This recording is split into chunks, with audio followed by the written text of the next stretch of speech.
Welcome to the beautiful Tuskegee University. I am Jasmine Roberts, a senior agricultural business major from the historic Tuskegee, Alabama, and today I'll serve as your university ambassador. Tuskegee University, formerly known as Tuskegee Institute, was developed through the efforts of George Campbell, Lewis Adams, and Booker T. Washington. This here is the Lifting the Veil of Ignorance Monument. It was designed by Charles Keck, and the Lifting the Veil of Ignorance Monument was unveiled on April the 15th, 1922. It states, "He lifted the veil of ignorance from his people and pointed the way to progress through education and industry." So now I'll take you over to our university chapel. Let's go.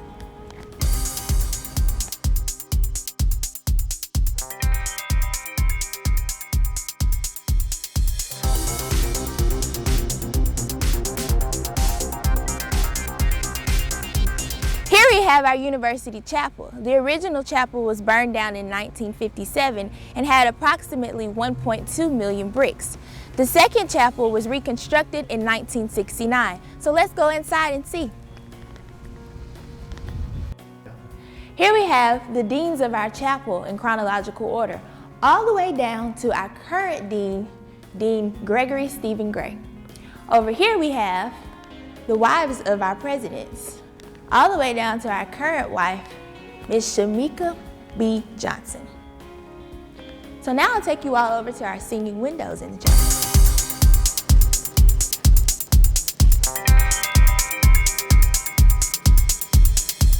So here are our singing windows. They have different titles of Negro spirituals, such as "Every Round Goes Higher and Higher," "Roll Jordan Roll," "Still Away to Jesus." The University Chapel is home to our Tuskegee University Golden Voices Concert Choir, which is under the direction of Wayne Anthony Barr.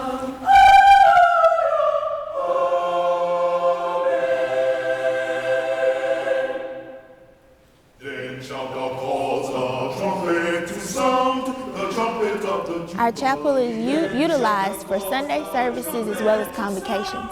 And so now, I'll take you to the George Washington Carver Museum. Here we have Dorothy Hall, one of our original structures to campus.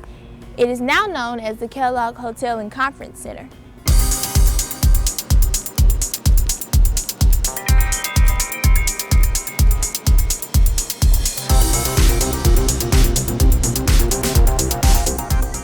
So here we have the George Washington Carver Museum.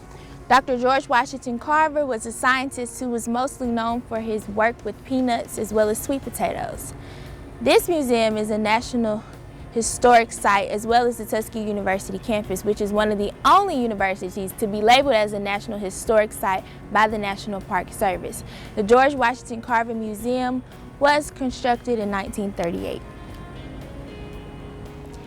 We are now in the yard, which is the home for many of our student-centered outdoor activities. Here we have Alexander White Hall, the female honors dorm on campus. On the yard, we also have Adams Hall and Douglas Hall, which are both female dorms. Here we have Carnegie Hall, which is the home for our financial services.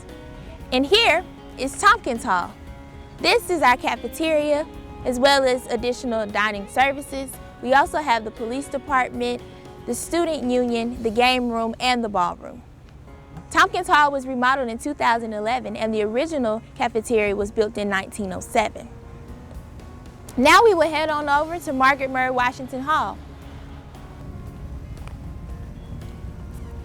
We have now arrived at Margaret Murray Washington Hall, which is named after Booker T. Washington's third wife. Margaret Murray Washington Hall houses the Office of Admissions and Enrollment Management, as well as additional dining services and the university bookstore. We have now arrived at the General Chappie James Center for Aerospace Science and Health Education. General Daniel Chappie James was the first African-American four-star general as well as a Tuskegee alum. This building houses the Aerospace Engineering Program as well as the ROTC. From George Washington Carver's groundbreaking research to the valor of the Tuskegee Airmen, this institution has always been a place where great destinies are launched. Our rich history is known worldwide, but helping students maximize their potential is our future. This is our time to follow our trajectory to success and make a great legacy of our own.